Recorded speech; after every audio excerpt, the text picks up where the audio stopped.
विद्यार्थी मित्रांनो नमस्कार, मी कुशल क्षीरसागर आमच्या इनोव्हेटिव्ह व्ह्यू पब्लिकेशनच्या डिजिटल प्लॅटफॉर्मवर आपले सर्वांचे हार्दिक स्वागत करतो। मित्रांनो, मागील व्हिडिओमध्ये आपण लेसन क्रमांक 159 म्हणजे एमजी सेटची देखभाल याविषयी माहिती पाहिली।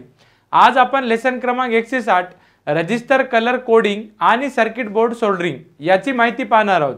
मित्रांनो, हा लेसन जेव्हा पूर्ण होईल तेव्हा आपणास इलेक्ट्रॉनिक सर्किट बोर्डचे प्रकार काय काय असतात, कंपोनेंटची निवड कशी करायची, बेंडिंग आणि ट्रिमिंग काय असतो, सोल्डरिंगचे तंत्र काय, रजिस्टर्स काय याची सर्व माहिती घ्यायची आहे। चला तर मग सुरू करूयात। मित्रांनो, ईसीबी, आता पीसीबी ते शिकलोत आपण, प्रिंटेड सर्किट बोर्ड। आता हे ईसीबी काय, इलेक्ट्रॉनिक सर्किट बोर्ड म्हणजेच काय की इलेक्ट्रॉनिक कंपोनेंट वापरून सर्किट बोर्ड तयार करण्यासाठी लेआउट करणे असेल, कंपोनेंट बसवणे असेल आणि सुयोग्य पद्धतीने त्याच्या कंपोनेंटची वायरिंग करणे पण आवश्यक आहे। इलेक्ट्रॉनिक सर्किट बोर्डची वायरिंग त्या सर्किटवरच अवलंबून असते आणि यासाठीच वेगवेगळे बोर्ड वापरले जातात। जनरली या टाइप्स ऑफ बोर्ड जे आहेत ते 4 प्रकार म्हणजे 4 प्रकार, आयलिट बोर्ड, लग किंवा tag board, printed circuit board जो तुम्हाला माहितीच आहे पीसीबी, आणि चौथा असतो ब्रेड बोर्ड। सगळ्यात आधी बघा आयलिट बोर्ड। आता तुम्हाला काय इथं प्रत्येक ठिकाणी छिद्र दिसायलेत, छिद्रे असलेल्या बॅकेलाइट बोर्डवर आयलिटची रिवेटिंग करूनच आपण आयलिट बोर्ड तयार करत असतो। याच्या डायग्राम मध्ये बघा की सर्किटच्या लेआउट प्रमाणेच आपल्याला जेवढी आपल्याला संख्या दिली तेवढ्या मर्यादित संख्येमध्येच आपण आयलिटला रिवेट करतो आणि हा बोर्ड तयार करत असतो। आता जो लग किंवा टॅग बोर्ड जो आहे तर त्याच्यामध्ये काय की आपण बॅकेलाइट बोर्डवर रो मध्ये ब्रास लग रिवेट करून बसवायचा आणि जे लग आहे त्याची पोझिशन चेंज न करता सर्किटच्या गरजेप्रमाणेच कंपोनेंट बसवून सोल्डर केले जाते। आता तुम्हाला माहित असलेला point, PCB printed circuit board, insulated बोर्डच्या एका साइडला कॉपर फाईल किंवा सिल्वर फाईलच्या साहाय्याने कंडक्टिंग ट्रॅक मोल्ड करून वायरिंगसाठी वापरलेला असतो। हाच insulated board epoxy, phenolic paper किंवा फायबर ग्लास पासून बनवलेला असतो। कॉपर लॅमिनेटेड बोर्डवर आवश्यक ते सर्किट एंजिंग प्रक्रियेच्या साहाय्याने तयार केले जाते। एंजिंग प्रक्रियेमध्ये अनावश्यक कॉपर फाईल केमिकल रिएक्शनने काढली जातात आणि आवश्यक तेवढाच ट्रॅक त्या डायग्राम मध्ये दाखवल्याप्रमाणे कंडक्टिंग पाथ साठी शिल्लक राहत असतो। आता यात प्रिंटेड सर्किट बोर्डवर सर्वसाधारण उपयोगासाठी एखादा प्रोजेक्ट करणे असेल किंवा मग नवीन सर्किट डेव्हलप करण्यासाठी असेल, तसेच सोल्डरिंग शिकण्यासाठी असेल, एक डॉट पीसीबीचा उपयोग करायचा। यालाच आपण स्ट्रिप टाइप मॅट्रिक्स बोर्ड असे पण म्हणू शकतो। याशिवाय कुठल्याही प्रकारे सोल्डरिंग न करता सर्किट तयार करण्यासाठी ब्रेड बोर्ड किंवा प्रोजेक्ट बोर्ड याचा वापर केला जातो। जेवढे पण कंपोनेंट्स आहेत तर त्याची निवड करून त्या कंपोनेंटला फिक्स कसं करायचं। मित्रांनो, जेव्हा तुम्ही बोर्डावर कंपोनेंट बसवताना तेव्हा तुम्हाला काही ना काहीतरी क्रिया लक्षात ठेवाव्या लागतात। काय क्रिया ते सांगतो। पहिली क्रिया, सोल्डर करायच्या कंपोनेंटचे टोक असेल आणि सोल्डरिंग सरफेस स्वच्छ करून घ्यायचा। त्याच्यानंतर त्या कंपोनेंटच्या टोकाला आकार पण द्यायचा। दुसरी गोष्ट, सोल्डरिंग करण्यापूर्वी अतिरिक्त टोक जे आहे तर त्याला बेंड करणे तसेच कापणे, म्हणजेच काय की कंपोनेंट बसवण्याचा तसेच सोल्डर करण्याचा क्रम तुम्ही ठरवता आला पाहिजे। आता हे जे कंपोनेंट लीड आणि सरफेस जे असतात, काय असते की सोल्डरिंग करण्यापूर्वी कंपोनेंट लीड वरील तसेच सोल्डरिंग करावयाच्या पृष्ठभागावरील धूळ असेल, ऑइल असेल, ऑक्साईडचा थर असेल किंवा रंग काढून साफ करणे आवश्यक आहे। जे कंपोनेंटची शेपिंग आहे, कंपोनेंट एकतर उभ्या किंवा आडव्या पद्धतीने बसवून टाकायचा। पीसीबीच्या आकारावरून आणि पीसीबीच्या जागेवरून या दोन्हीपैकी एक पद्धत निवडून त्यानुसार त्या कंपोनेंटची टोके बेंड केली जातात। आपला कंपोनेंट स्थिर राहावा आणि उंची जास्त राहू नये अशा पद्धतीनेच या डायग्राम मध्ये जे तुम्हाला मी दाखवलेलं आहे याप्रमाणे तुम्ही माउंट करायचं। जे बेंडिंग आणि ट्रिमिंग जे असते, एकदा कंपोनेंट लीड पीसीबीच्या छिद्रामध्ये ठेवल्यानंतर जवळपास 0.5 mm ते 3 mm त्याच्या वरचे टोक पीसीबी पृष्ठभागापासून कापणे आवश्यक असते। ह्याच करिता साइड कटिंग प्लायरचा किंवा स्ट्रिपचा वापर करायचा, स्ट्रिपरचा। आता याच्यामध्ये काय की अतिरिक्त लीड जेव्हा कापल्या तेव्हा त्याच्यानंतर कंपोनेंट लीड बेड करणे आणि टर्मिनेट करणे आवश्यक आहे, हेच दाखवलेले आहे। बसविण्याचा क्रम, सगळ्यात आधी काय करायचं, लेआउट जे आहे तर त्या लेआउट प्रमाणे कंपोनेंट पीसीबीवर बसवायचा, पीसीबीवर। ज्यामुळे तुम्हाला जे तुमचे डायग्राम आहे तर त्या आकृतीप्रमाणे सर्किट तपासणी करणे सोपे जाणार। मित्रांनो, सोल्डरिंग तंत्रामध्ये ते सोल्डरिंग प्रकार आहे। सोल्डरिंग म्हणजे काय? दोन धातूस कायम एकमेकांना जे जोडण्याची पद्धत आहे त्यालाच आपण सोल्डरिंग असे म्हणतो। आता जे जॉईंट सोल्डर करण्याचा प्रकार आहे त्यामध्ये काय की जॉईंट सोल्डर करताना सोल्डरिंग मटेरियलची निवड असेल आणि सोल्डरिंग करण्यापूर्वीची तयारी हीच आपली वेळ खाणारी बाब आहे, तिथेच जास्त वेळ लागतो। म्हणून जॉईंट तापवणे आणि सोल्डर पसरवणे ही अगदी कमी वेळ लागतो, परंतु या सर्व गोष्टी चांगल्या सोल्डरिंग जॉईंट सुद्धा करता येणं आपल्याला महत्त्वाचं आहे। सोल्डरिंग करण्यासाठी महत्त्वाचे घटक कोणते? ज्यावर आपल्याला सोल्डरिंग करायचे आहे त्या भागाचे तापमान नियंत्रित करणे। दुसरी गोष्ट, सोल्डरिंग करावयाच्या भागावर तापमान कमीत कमी वेळ ठेवून टाकायचं। याच बाबी इलेक्ट्रॉनिक्स कंपोनंट जसे की रजिस्टर असेल, कॅपॅसिटर असेल, ट्रान्झिस्टर असेल, IC असेल, या सगळ्याला सोल्डर करताना महत्त्वाच्या ठरतात। आणि जर आपण जे पॉईंट सांगितले त्या दोन्ही पॉईंटमध्ये जर आपला समतोल साधता नाही आला तर आपला हा निकृष्ट दर्जाचा जॉईंट तयार होईल किंवा मग आपला कंपोनंट डॅमेज सुद्धा होऊन जाईल। त्याच्यामुळे तुम्ही काळजी घ्यायची। सोल्डरिंग करतानाच्या जे क्रमवार क्रिया असतात तर त्या क्रमवार पद्धतीनेच करायच्या। पहिली गोष्ट लक्षात ठेवा, सोल्डरिंग मटेरियलची निवड आणि पूर्वतयारी। दुसरी गोष्ट, सोल्डरिंग सरफेस साफ करणे। तिसरी गोष्ट, जॉईंट तापवणे आणि सोल्डर पसरवणे। चौथी गोष्ट, जॉईंट थंड होऊ देणे। त्याच्यानंतर जॉईंट स्वच्छ करणे आणि जॉईंट तपासणे। कळालं? जेव्हा पण आपण सोल्डरिंगची तयारी आणि साधनांची निवड करतो मग त्याच्यामध्ये सोल्डरिंग आयनच्या वॅटेजची सुद्धा महत्त्वाची गरज आहे। मग सोल्डरिंग आयन हे 10 वॅट पासून 100 वॅट पर्यंत उपलब्ध असतात। मग सोल्डरिंग आयनची वॅटेज प्रमाणे उष्णता निर्माण करण्याची क्षमता अवलंबून असते। वर्कपीसचा जो भौतिक आकार आहे तो जास्त असल्यास सोल्डरिंग आयनचे वॅटेज हे सुद्धा जास्त असते। आणि याचप्रमाणे जे महत्त्वाचे उपयोग कोणते कोणते? सगळ्यात महत्त्वाचा उपयोग बघा, टॅग बोर्ड जे आहे तर त्या टॅग बोर्डवरील टेम्परेचर सेन्सिटिव्ह कंपोनंट जसे की रजिस्टर करिता 25 ते 60 वॅट। त्याच्यानंतर घ्या PCB प्रिंटेड सर्किट बोर्ड, त्याच्यावरील डायोड असेल, ट्रान्झिस्टर असेल, IC असेल, याकरिता तुम्हाला 10 ते 25 वॅटची निवड करावी लागेल। सोल्डरिंग टीपची निवड, टीपने योग्य त्या तापमानाला तंतोतंत जॉईंट तापवण्यासाठी जे पण आपल्याला जॉईंट करावयाच्या भागा एवढे सोल्डरिंग आयनचे टीप असेल ते जवळपास आकाराचेच असले पाहिजे। टीप एवढे लांब असायचे की जॉईंट पर्यंत सहज पोहोचू शकतील आणि टीप इतके पण लांब असू नये की वर्कपीसच्या टोकाला पर्याप्त उष्णता निर्माण करू शकणार नाही। आधुनिक सोल्डरिंग गन मध्ये सोल्डरिंग टीप सहजपणे बदलता येईल, एवढं तुम्ही काळजी घ्यायची। कळालं? आता जे पण आपण सोल्डरिंग टीपच्या आकाराची निवड करणार तर त्याच्यामध्ये सोल्डरिंग टीपचा आकार आणि त्याचे उपयोग। आता सपोज सोल्डरिंग टीपचा आकार लगबोर्डवरील वायर, रजिस्टर आणि पॅसिव्ह कंपोनंट असेल तर त्याचा उपयोग कशासाठी करायचा? चिजल टीप म्हणून। कशासाठी करायचा? चिजल टीप। त्यासोबत IC शिवायचे लगबोर्ड्स असतात आणि PCBवरील कामासाठी असेल तर त्यामध्ये बीवेल टीपमध्ये त्याचा उपयोग करायचा। त्याच्यानंतर IC किंवा PCB करिता जर त्याचा आकार असेल तर त्याचा उपयोग कोनिकल टीपमध्ये करायचा। सोल्डर आणि सोल्डर फ्लक्सची निवड। मित्रांनो, इलेक्ट्रॉनिक कंपोनंट सोल्डर करण्यासाठी 60/40 हे प्रमाण म्हणजे 60/40 हे प्रमाण असणारे टीन आणि लेड सोल्डरिंग मेटल असते। याचा मेल्टिंग पॉइंट जवळपास वितळण बिंदू 200 डिग्री सेल्सिअस एवढा असतो। इलेक्ट्रिकलच्या कामासाठी रेझिन जे कोर सोल्डरचा वापर करतात। याशिवाय फ्लक्सचा वापर सोल्डरिंग मेटल समप्रमाणात पसरण्यासाठी करतात। जो फ्लक्स आहे तो ऍसिडिक गुणधर्म असणारा रासायनिक पदार्थ आहे। फ्लक्स लावण्यासाठी स्टिक किंवा पातळ ब्रशचा वापर करायचा। मित्रांनो, सोल्डरिंग स्टँड, या डायग्राम मध्ये बघा की एक स्टँड आहे आणि जे की आपल्याला अपघाताने चटका बसणार नाही आणि स्थिर राहील असा आपण ठेवत असतो आणि याचद्वारे टीपचे तापमान कायम ठेवण्यासाठी आपल्याला मदत होत असते। जेव्हा पण आपण सोल्डरिंग आयनची तपासणी करणार तेव्हा त्याच्यामध्ये व्हाईल इन्स्पेक्टिंग द सोल्डरिंग आयनला AC सप्लायला जोडण्यासाठी एक केबल असते। जेव्हा पीळ पडतो आणि केबलवर ताण पडल्यास इन्सुलेशन खराब झाले तर इन्सुलेशन कमजोर किंवा वायर कापली जाऊ शकते आणि आपल्याला शॉक सुद्धा लागू शकतो। म्हणून आयन वापरण्यापूर्वी बॉडी टच आहे का हे आपण चेक करून घ्यायचं। त्याच्यानंतर मेन्स वायर व्यवस्थित आहे का याची सुद्धा आपल्याला खात्री करावी लागते.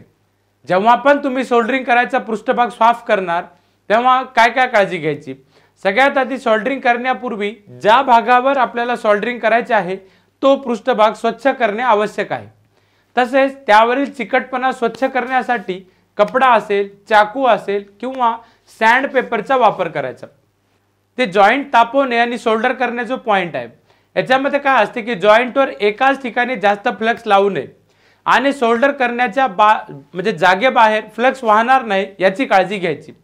त्यासोबत सोल्डरिंग टिप जॉईंटवर अशा प्रकारे ठेवायचा की टिपचा जास्तीत जास्त एरिया त्या जॉईंटला स्पर्श करेल. सोल्डरिंगचे टिप आहे तर त्या टिपवर हळूवारपणे सोल्डर पसरत जायचं आणि हळूहळू सोल्डरिंग जॉईंटच्या टोकाकडे जायचं. त्याच्यानंतर काय करायचं, योग्य त्या प्रमाणामध्ये सोल्डर जॉईंट तर पूर्णपणे भरणार, त्याच्याबद्दल काही शंका नाही. त्याच्यानंतर काय करणार की योग्य त्या प्रमाणामध्ये सोल्डर पुरवठा केल्यानंतर जे टिप आहे ते काही क्षण जॉईंटवर ठेवायचा आणि खात्री करून घ्यायची की फ्लक्स टेम्परेचर सोल्डरिंग टेम्परेचर एवढेच झाले आहे. यामुळे काही काळानंतर जॉईंट गंजणार नाही. साधारणपणे चांगला सोल्डरिंग जॉईंट होण्यासाठी 3 ते 7 सेकंदाच्या कालावधीसाठी सोल्डरिंग टिप जॉईंटवर ठेवणे आपल्याला आवश्यक पण आहे. मित्रांनो, जॉईंट थंड करणे. नैसर्गिक रीतीने जॉईंट थंड होऊ द्यावा, मग तो फुंकून किंवा हवेने जॉईंट थंड करायचा नाही. लवकर थंड करण्याचा प्रयत्न केला तर जॉईंट ड्राय किंवा ठिसूळ होऊ शकतो. यामुळे दोष निर्माण होऊ शकतात. पूर्णपणे थंड होण्याच्या आधी जॉईंटचा कुठलाही भाग हलवायचा नाही, नाहीतर आपला जॉईंट ढिल्ला होईल. कळालं? जेव्हा जॉईंट स्वच्छ करणार तेव्हा काय काय काळजी घ्यायची. सोल्डरिंग करताना फ्लक्स योग्य प्रमाणामध्ये जॉईंटवर असणे आवश्यक तर असतेच, परंतु सोल्डरिंग झाल्यानंतर जॉईंटवर तपकिरी रंगाचा वॅक्स शिल्लक राहतो जो की गंजण्यासाठी मदत करणारा असतो, म्हणून त्याला पूर्णपणे काढून टाकणे पण आवश्यक आहे. याचकरिता सॉल्व्हेंटचा वापर करतात. यासाठीच IPA आयसोप्रोपाइल अल्कोहोल IPA या सॉल्व्हेंटचा वापर करतात. हा पंप, स्प्रे पंप, एरोसोल किंवा कॅन किंवा ड्रम मध्ये जॉबच्या आकार आणि गरजेनुसार वापरला जातो. कळालं? जे पण आयसोप्रोपाइलचे अल्कोहोल बोललो किंवा मग पाण्याच्या साहाय्याने आपल्याला क्लिनिंग करताना काय काय काळजी घ्यायची.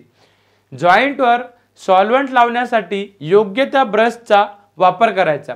या ठिकाणी दाखवले मी तुम्हाला सॉल्युशन सोप्ड ब्रश. म्हणजे हे काय केले मी, मिश्रण जॉईंटच्या बाहेर पसरू द्यायचं नाही. त्याच्यानंतर काय करायचं, पूर्णपणे जे उर्वरित फ्लक्स आहे ते सॉल्व्हेंटमध्ये विरघळल्यानंतर जॉईंट पूर्णपणे कोरडा करायचा आणि साफ करायचा. याचकरिता मऊ कपड्याचा वापर करायचा. कळालं? सोल्डरिंग जॉईंटची तपासणी. सोल्डरिंग जॉईंट सोल्डर केल्यानंतर काही महत्त्वाच्या बाबींची तपासणी करावी लागते. सगळ्यात महत्त्वाची बाबी म्हणजे सोल्डरिंग जॉईंट चकचकीत करून घ्यायचा. त्याच्यानंतर सोल्डरिंग जॉईंट स्मूथ असला पाहिजे आणि सोल्डर सारखाच असला पाहिजे. या ठिकाणी मी तुम्हाला 4ही कंडिशन दाखवल्यात. सगळ्यात आधी चांगली कंडिशन कोणती, नसलेली कोणती, त्याच्यानंतर इनसफिशियंट कोणती आणि एक्सेसिव्ह अमाऊंटमध्ये कोणती. मित्रांनो, जॉईंटचा रंग. जॉईंट हा चकाकणारा सिल्वर कलरचा आणि एकाच रंगाचा असला पाहिजे. त्यासोबत पृष्ठभागावर बुडबुडा किंवा खड्डा नसला पाहिजे आणि तो गुळगुळीत असला पाहिजे. जी पृष्ठभागाची रचना आहे त्यामध्ये योग्यरित्या सोल्डर केलेल्या संयुक्त पृष्ठभागाची रचना गुळगुळीत आणि दाणेदार असते. त्यामुळे सोल्डरच्या पृष्ठभागावर खाचा दिसणार पण नाही. जे सोल्डरिंग मधील दोष असतात तर ते दोष काही महत्त्वाच्या प्रकारामध्ये विभागले जातात. याच्यामध्ये सगळ्यात पहिला पॉइंट म्हणजे टेम्परेचर डिफेक्ट. दुसरा महत्त्वाचा पॉइंट म्हणजे वेटिंग डिफेक्ट. तिसरा महत्त्वाचा पॉइंट म्हणजे सोल्डर कमी जास्त असणारा दोष आणि चौथा म्हणजे मेकॅनिकल डिफेक्ट. आता जो पहिला पॉइंट आहे तापमानाचा दोष, त्याच्यामध्ये काय असते की सोल्डरिंग करताना की अति जास्त किंवा मग कमी प्रमाणामध्ये उष्णता दिली तर हा दोष निर्माण होतो. सोल्डर करताना अति जास्त उष्णता दिली असेल तर जॉईंट हा खरखरीत होतो आणि त्याचा कलर डल ग्रे कलरचा होत असतो. व त्यावर हवेचे बुडबुडे किंवा खड्डे पडत असतात आणि अतिउष्णतेमुळे अति गरम होण्याचा दोष होतो आणि कमी गरम होण्याचा सुद्धा दोष निर्माण होतो। आता अति गरम होण्याचा जो दोष आहे त्याच्यामध्ये काय असेल, अति गरम झाल्यामुळे जे फ्लक्स आहे तर त्या फ्लक्स मधील रेझिन ऑक्साईड नाहीसे करण्याची क्षमता संपत असते। दुसरी गोष्ट, ओव्हरहीटिंगमुळे जॉइंट ठिसूळ होतो। त्याचं कारण काय की दोन धातूमध्ये ओव्हर ऑइलिंग होत असते। तिसरी गोष्ट म्हणजे अतिरिक्त ऑक्सिडेशन होत असते। कमी गरम होण्याचा दोष म्हणजे कमी उष्णतेमुळे फ्लक्स व्यवस्थित काम करत नाही, परिणामी सोल्डरिंग जॉइंटवर आलेला गंजाचा जो थर असेल तो पूर्णपणे काढला पण जात नाही। म्हणून जे फ्लक्स पूर्णपणे जर ऍक्टिव्हेट नसेल तर काही महत्त्वाचे दोष आपल्याला सापडतात। सगळ्यात महत्त्वाचा दोष म्हणजे जॉइंटची कमकुवत सोल्डरिंग होऊ शकते, त्याच्यानंतर सच्छिद्र जॉइंट होऊ शकतो, त्याच्यानंतर शोल्डर जे आहे ते कडेवर पण पसरू शकते। मग त्याचा परिणाम काय होईल, या सगळ्यामुळे त्याचा परिणाम म्हणजे जॉइंटचा इलेक्ट्रिकल रेजिस्टन्स वाढतो, त्याची मेकॅनिकल स्ट्रेंथ कमी होते, त्याच्यानंतर शोल्डर जॉइंट ड्राय होऊ शकतो। आणि ड्राय शोल्डर म्हणजे काय की फ्लक्स कंपोनंट लीड पर्यंत व्यवस्थित पोहोचत नाहीत आणि शोल्डर व्यवस्थित पसरत पण नाही। आता सोल्डरिंग तापमान व्यवस्थित नसण्याचे कारण काय ते बघू।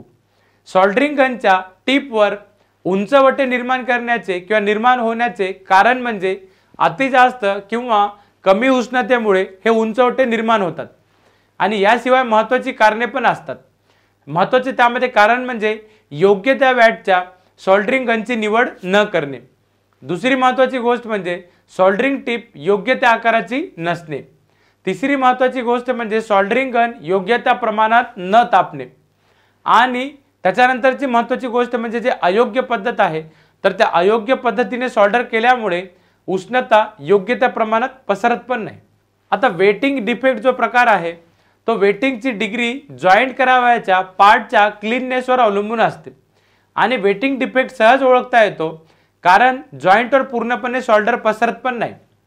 एका ठिकाणी उंचवटा होतो, आठवा शोल्डरवर बुडबुडे आणि खाज खळगे सुद्धा निर्माण होत असतात। ते शोल्डर अपुरे आहे तर त्याच्यामुळे काय काय दोष होऊ शकतात।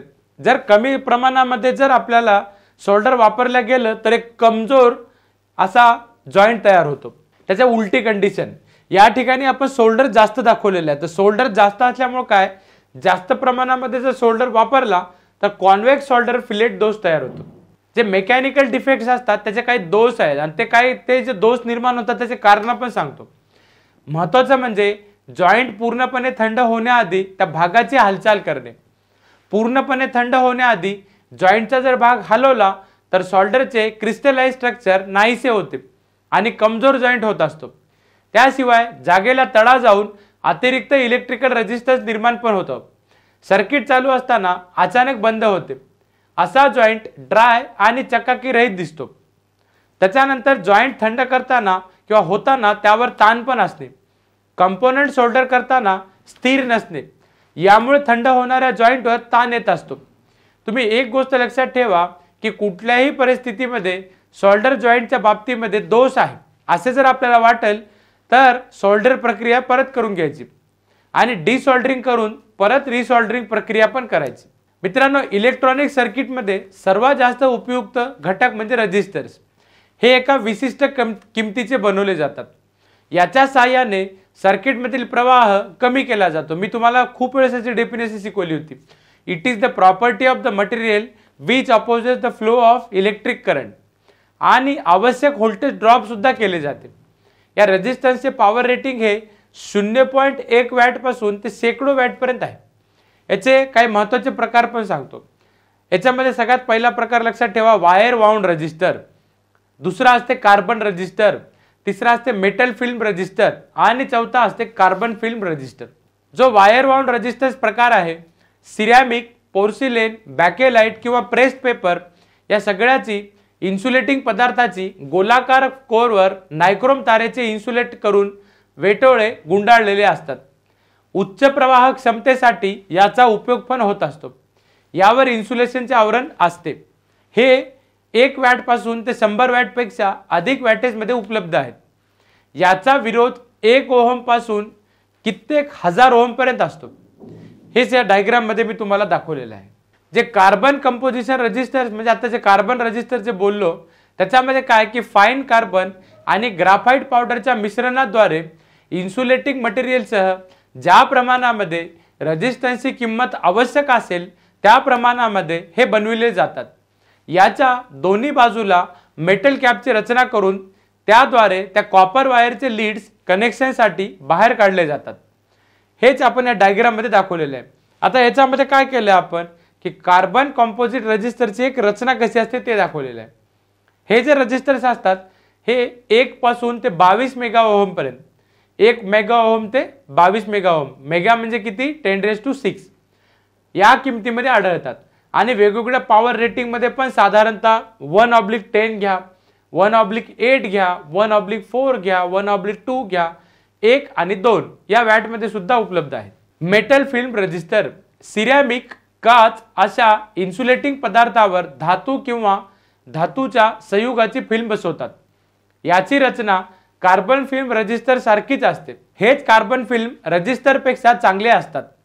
मेटल फिल्म रेझिस्टर हे 1 ओहम पासून 10 मेगा ओहम पर्यंत असतात आणि याची क्षमता 1 वॅट पर्यंत असते। जे कार्बन फिल्म रेझिस्टरचा प्रकार आहे, सिरॅमिक असेल, काचेचा ड्रम किंवा रॉड यावर कार्बनची पातळ फिल्म बसवली जाते। फिल्मची लांबी आणि जाडी यावरच रेझिस्टरची किंमत अवलंबून असते। हा पूर्णपणे भाग फिनोलिक मध्ये मोल्ड करतात किंवा इन्सुलेशन वॉर्निश करतात आणि त्यावर संरक्षणासाठी प्लास्टिक स्लीव्ह बसवली जाते। कार्बन फिल्म रेझिस्टर आणि कार्बन कंपोजिशन रेझिस्टर बाह्य रूपामध्ये सारखेच असतात आणि ते सारख्याच कलर कोडने आपल्याला दाखवले जातात। हेच रेझिस्टर तापमान आणि आर्द्रता मध्ये टिकून राहतो। हे लहान चौकोनी आकारात लीडसह तयार केले जातात जेणेकरून पीसीबीवर जोडण्यासाठी सोपे जाते। हे आपल्याला 1 ओहम ते काही मेगा ओहम पर्यंत आढळतात। मित्रांनो, रेझिस्टरचे स्पेसिफिकेशन, रेझिस्टरचा प्रकार, रेझिस्टरची किंमत आता आपण ohm, kilo ohm, mega ohm मध्ये मोजतो। त्यासोबत जो टॉलरन्स नावाचा प्रकार जो आहे तो आणि त्याची जे लोडिंग कॅपॅसिटी आहे ती आपण वॅटेज मध्ये, या सगळ्यावर त्याचे क्लासिफिकेशन म्हणा, स्पेसिफिकेशन म्हणा, हे सगळे अवलंबून असतात। रेझिस्टरचे 2 प्रकार, एक म्हणजे फिक्स टाइप रेझिस्टर, दुसरा म्हणजे व्हेरिएबल टाइप रेझिस्टर। जे फिक्स रेझिस्टर म्हणजे काय, त्याची किंमत काय बदलत नाही म्हणून त्याचं नाव फिक्स्ड आहे। आणि हे जे फिक्स रेझिस्टर असतात तुम्हाला ह्या लीडच्या जोडीमध्येच आढळतात। हे लीडची जोडी तुम्ही बघा। आणि जो व्हेरिएबल रेझिस्टरचा प्रकार आहे तो व्हेरिएबल रेझिस्टर हे कार्बन कंपोजिट रेझिस्टन्स आणि मेटॅलिक एलिमेंट पासून तयार केलेले असतात। या डायग्राम मध्ये बघा व्हेरिएबल रेझिस्टन्स आपण दाखवलेले आहेत। यामध्ये स्लाइडिंग कॉन्टॅक्टद्वारे विरोधाची किंमत कमी जास्त केली जाते। यांचे पॉवर रेटिंग हे 0.05 वॅट पासून 0.25 वॅट पर्यंत दरम्यान असते। तसेच कार्बन टाइप आणि वायर वाउंड रेझिस्टन्स मोठ्या आकारामध्ये उपलब्ध असतात। मंडळातील व्होल्टेज करंट बदलण्यासाठी कार्बन किंवा वायर वाउंड व्हेरिएबल रेझिस्टन्स आपण वापरत असतो। रिओस्टॅट म्हणजे काय की एक व्हेरिएबल रेझिस्टन्सच असतो आणि तो लोडच्या सिरीज मध्ये टर्मिनलच्या साहाय्याने जोडलेला असतो। मूव्हिंग आर्म एका टोकापासून विविध व्होल्टेज मिळवण्यासाठी बसविलेला असतो, त्यालाच आपण पोटेन्शिओमीटर असे म्हणतो। याच्यामध्ये बघा ही जी पहिली डायग्राम आहे याच्यामध्ये आपण वायर वाउंड रेझिस्टन्सची रचना दाखवली। याच्यामध्ये मी तुम्हाला ट्रिमर रेझिस्टर दाखवला जो की लहान, जे आपले हे दोन्ही डायग्राम बघा, याच्यामध्ये काय की जो की लहान स्क्रू ड्रायव्हरच्या साहाय्याने आपण ऍडजस्ट केला जातो। जे रेझिस्टन्सवर टेम्परेचर असेल, व्होल्टेज असेल आणि लाईटचा परिणाम, हे तुम्हाला ग्राफ दाखवलेला आहे। एक्स ॲक्सिसला तुम्हाला टेम्परेचर दाखवला, वाय ॲक्सिसला तुम्हाला रेझिस्टिव्हिटी दाखवली। म्हणजेच काय लक्षात ठेवायचं, resistance always depend upon temperature, voltage and light. मग रेझिस्टन्सची किंमत जी असेल ती टेम्परेचर, व्होल्टेज आणि लाईट म्हणजे प्रकाश यानुसार बदलणारी असते। आता पीटीसी आणि एनटीसी जो प्रकार आहे तो, त्याच्यापैकी PTC positive temperature coefficient resistance, वेगवेगळ्या रेझिस्टन्सचे मटेरियल हे वेगवेगळ्या क्रिस्टलच्या रचनेमध्ये असतात आणि ज्या मटेरियलचा रेझिस्टन्स हा तापमानामध्ये वाढ झाली असेल तर वाढतच असेल त्याला आपण पीटीसी रेझिस्टर असे म्हणतो। उदाहरणार्थ जर एखाद्या धातूचा रेझिस्टन्स रूम टेम्परेचरला 100 ओहम असेल आणि तापमानामध्ये 10 डिग्री सेल्सिअसची वाढ झालेली असेल तर त्याचा रेझिस्टन्स 150 ओहमने वाढेल। त्यापुढे 10 डिग्री सेल्सिअसनी जर पुन्हा तापमान वाढवले असेल तर 500 ओहम होईल. म्हणजे तापमानामध्ये वाढ झाली असेल तर रेझिस्टन्स मध्ये वाढ होणार. यालाच आपण पीटीसी रेझिस्टर म्हणायचं. कळालं? आता जो एनटीसी रेझिस्टर जो टाइप आहे, या एनटीसी मध्ये काय की निगेटिव्ह टेम्परेचर कोएफिशियंट रेझिस्टन्स. आता निगेटिव्ह टेम्परेचर म्हणजे इथे बघा हे मायनस व्हॅल्यू आहे. याचा तुम्हाला सिम्बॉल आता दाखवला, याचा प्लस पॉझिटिव्ह, याचा निगेटिव्ह. कळालं? आता ही डायग्राम बघा. जर एखाद्या धातूचा रेझिस्टन्स टेम्परेचर वाढला असेल तर रेझिस्टन्स कमी होणार आणि त्यालाच म्हणायचं निगेटिव्ह टेम्परेचर रेझिस्टन्स. उदाहरणार्थ एखाद्या एनटीसी म्हणजे negative temperature coefficient resistor room टेम्परेचरला 500 ओहम असेल आणि जर तापमानामध्ये 10 डिग्री सेल्सिअसने जर वाढ झाली असेल तर त्याचा रेझिस्टन्स 400 ओहम होणार. किती? 400 ओहम. आणि पुन्हा 10 डिग्री सेल्सिअसने जर तापमान वाढले असेल तर त्याचा रेझिस्टन्स 150 ओहम होणार. म्हणजेच तापमानामध्ये वाढ झाली असेल तर रेझिस्टन्स मध्ये घट होणार. यालाच आपण निगेटिव्ह टेम्परेचर कोएफिशियंट असे म्हणतो. अशा प्रकारचे पीटीसी आणि एनटीसी रेझिस्टर हे विशिष्ट तापमानामध्ये स्विचिंग ऑपरेशनसाठी आणि टेम्परेचर कॉम्पेन्सेटर मध्ये वापरले जातात. VDR voltage dependent resistor. Voltage dependent resistance non लिनियरला जर व्होल्टेज वाढवले असेल तर रेझिस्टन्स मध्ये घट होते. उदाहरणार्थ जर व्हीडीआर हा 10 व्होल्ट असेल तर 100 ओहम विरोध दाखवत असेल आणि जर 5 व्होल्टने वाढवला असेल तर 90 ओहम होत असेल. मग पुन्हा जर आपण 5 व्होल्टने वाढवले असेल तर रेझिस्टन्स 50 ओहमने कमी होणार. 100 भागिले 2 म्हणजे 50 ओहम. यालाच आपण व्हीडीआर असे म्हणतो. या व्हीडीआरचा उपयोग कुठे करायचा? आता याचा लॉंग फॉर्म काय? Voltage dependent resistor. म्हणजे याचा उपयोग कुठे करणार? व्होल्टेज स्टॅबिलायझर असेल आणि ओव्हर व्होल्टेज प्रोटेक्शन असेल, यासाठीच आपण करत असतो. आता व्हीडीआर झाला. आता एलडीआर. एलडीआरचा लॉंग फॉर्म असते लाईट डिपेंडंट रेझिस्टर. ह्या एलडीआरला फोटो कंडक्टर म्हणून सुद्धा ओळखले जाते. या एलडीआर मध्ये प्रकाशाची तीव्रता जशी जशी वाढत जाते तसं तसं एलडीआरचा रेझिस्टन्स कमी होत जातो. लाईट एनर्जीच्या तत्वाप्रमाणे रेझिस्टन्सच्या मटेरियलमध्ये थोडे बहुत फ्री इलेक्ट्रॉन्स उपलब्ध असतात आणि तेच आपल्याला कंडक्टिंग इलेक्ट्रॉन्स म्हणून कार्य करतात. अशा प्रकारचे एलडीआर एक रिले ऑपरेटिंग करण्यासाठी वापरले जातात. तसेच प्रकाशाची तीव्रता मोजण्यासाठी सुद्धा याचा उपयोग होत असतो. रेझिस्टर आणि त्याचे कलर कोडिंग. मित्रांनो, रेझिस्टर जो प्रकार आहे तो आकाराने लहान आहे आणि त्या आकाराने लहान असल्यामुळे त्यावर त्याची किंमत छापणे कठीण असते. म्हणून काय करावं लागते की त्यांच्या किमती आपल्याला दाखवण्यासाठी त्याच्यावरचे जे रंगीत बँड असतात किंवा स्ट्रिप्स असतात, त्याला पट्ट्या म्हणतो आपण, ते वापरले जातात. हे बघा, हा जो प्रकार आहे याच्यामध्ये मी काय केलेलं आहे, त्याच्या कलरचा प्रकार, त्याच्या कलरची किंमत आणि त्याचा टॉलरन्स दाखवलेला आहे. हे प्लस मायनस म्हणजे त्याचा टॉलरन्स. मग आता सर्वसाधारणपणे रेझिस्टन्सवर 4 रंगाचे बँड्स. रेझिस्टन्सच्या टोकाजवळ असणारा कलर बँड पहिला कलर बँड असतो. त्याच्यानंतर दुसरा, त्याच्यानंतर तिसरा आणि चौथा. पहिले 2 कलर बँड हे रेझिस्टन्सच्या न्यूमेरिक व्हॅल्यूचे पहिले 2 अंक दाखवतात. तिसरा कलर बँड हा त्याचा मल्टीप्लायर असतो. पहिल्या 2 डिजिटल मल्टीप्लायरने गुणले तर त्याने ऍक्च्युअल रेझिस्टन्स व्हॅल्यू काढता येते. आणि चौथा कलर बँड हा पर्सेंटेज मध्ये टॉलरन्स दाखवत असतो. हेच मी तुम्हाला या ठिकाणी दाखवलेलं. हा पहिला बँड लक्षात ठेवा, दुसरा बँड, त्याच्यानंतर हा तिसरा बँड आणि चौथा. याच्यामध्ये तिसरा म्हणजे काय, त्याचा मल्टीप्लायर गुणांक आपल्याला दाखवत असतो. पहिल्या 2 डिजिटल मल्टीप्लायरने गुणले तर त्याचे ऍक्च्युअल रेझिस्टन्स व्हॅल्यू काढता येतो आणि चौथा जो आहे तो आपल्याला पर्सेंटेज टॉलरन्स दाखवत असतो. कळालं? आता ही जी रेझिस्टरची किंमत आपण दाखवली, या टेबलमध्ये दाखवल्याप्रमाणे रेझिस्टन्स वरील कलर बँड्स समजा लाल, जांभळा, केसरी आणि सोनेरी असतील तर जसे की त्या रेझिस्टन्सची किंमत 27,000 ओहम असेल तर 27,000च्या 5% टॉलरन्स असते. मग त्याच्यामध्ये पहिला कलर झाला लाल, दुसरा कलर झाला जांभळा, तिसरा कलर झाला केसरी आणि चौथा कलर झाला सोनेरी. म्हणजे काय, 2, 5, 1000 म्हणजे 10³ झाला आणि त्याच्यामध्ये प्लस 5% हा त्याचा टॉलरन्स झाला. आता टॉलरन्स आपण खूप टॉलरन्स बोललो. हा टॉलरन्स काय प्रकार असेल की जो चौथा बँड आहे, प्रकार म्हणण्यापेक्षा बँड म्हणावं लागेल.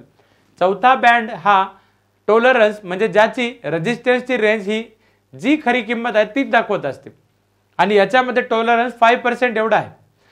मित्रांनो, preferred value for the resistors 1 ohm पासून ते लाखो ओहम पर्यंत सर्वच किमतीची रेजिस्टन्स बनवणे आणि उत्पादित करणे शक्य नसते, म्हणून साधारणपणे आपणाला लागणारा रेजिस्टन्सचा एक संच बनवितात।